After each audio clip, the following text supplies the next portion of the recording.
తెలంగాణలో చలి తీవ్రత విపరీతంగా పెరిగిపోతుంది. కనిష్ట ఉష్ణోగ్రతలు సాధారణం కంటే 2-5 డిగ్రీలు తక్కువగా నమోదవుతున్నాయి. 10 రోజుల క్రితం వరకు ఉదయం వేళల్లో టెంపరేచర్లు డబుల్ డిజిట్లో ఉండగా ప్రస్తుతం సింగిల్ డిజిట్కే పరిమితమవుతున్నాయి. చాలా ప్రాంతాల్లో 9 డిగ్రీల కన్నా తక్కువగా ఉష్ణోగ్రతలు నమోదవుతున్నాయి. ఉత్తరం నుంచి వీస్తున్న చలిగాలులతో ఈ పరిస్థితి నెలకొని ఉందని హైదరాబాద్ వాతావరణ కేంద్రం అధికారులు తెలిపారు. తెలంగాణలో రానున్న 3 రోజులు కనిష్ట ఉష్ణోగ్రతలు పడిపోతున్నాయన్నారు. ఆ తర్వాత 2 రోజులు 2-3 డిగ్రీలు తక్కువగా ఉండే అవకాశం ఉందని హెచ్చరించింది. రాష్ట్రంలో 5 రోజుల పాటు ఉదయం వేళల్లో పొగమంచు ఏర్పడుతుందని చెప్పారు. వృద్ధులు, గర్భిణులు జాగ్రత్తగా ఉండాలని నిపుణులు సూచిస్తున్నారు. ముఖ్యంగా 65 ఏళ్లు దాటిన వృద్ధులు, 2 ఏళ్లలోపు పిల్లలు అప్రమత్తంగా ఉండాలని చెబుతున్నారు. శ్వాసకోశ సంబంధిత సమస్యలు వస్తాయని, వైరల్ ఇన్ఫెక్షన్లు దాడి చేసే ప్రమాదం ఉందని అంటున్నారు. మొదట జలుబుకు సోకి తర్వాత వైరస్లతో న్యూమోనియా, ఫ్లూ లాంటి దారితీస్తాయని అంటున్నారు.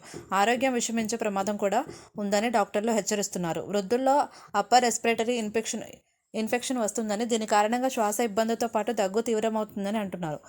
జలుబు, దగ్గు ఉంటే ఏమాత్రం నిర్లక్ష్యం చేయకుండా వెంటనే డాక్టర్ల వద్దకు వెళ్లాలని చెబుతున్నారు. గుండె జబ్బులు, కిడ్నీ సమస్యలు, ఆస్తమా ఉన్నవారు మరింత జాగ్రత్తగా ఉండాలని అంటున్నారు. ఇన్ఫెక్షన్లు సోకితే మరింత అప్రమత్తంగా ఉండాలని డాక్టర్లు హెచ్చరిస్తున్నారు. గోరువెచ్చని నీరు మాత్రమే తాగాలని, వెచ్చని ఉన్ని దుస్తులు ధరించాలని అంటున్నారు.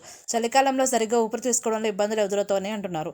ఉదయం ఆలస్యంగా నిద్ర లేవడం వల్ల స్లీపింగ్ ప్యాటర్న్ డిస్టర్బ్ అవుతుందని, తద్వారా తలనొప్పి ఎక్కువగా వచ్చే అవకాశం ఉందని చెబుతున్నారు. బ్రీతింగ్ ఎక్సర్సైజ్ చేయడం ద్వారా మజిల్స్ రిలాక్స్, తలనొప్పి తగ్గుతుందని చెబుతున్నారు. హెడేక్ ఉన్న ట్రిగ్గర్ పాయింట్ వద్ద మసాజ్ థెరపీతో ఉపశమనం పొందవచ్చని, ఇక తల, మెడ, భుజాలపై హీటింగ్ ప్యాడ్స్ పెట్టడం వల్ల కూడా రిలీజ్ లభిస్తుందని నిపుణులు సూచిస్తున్నారు.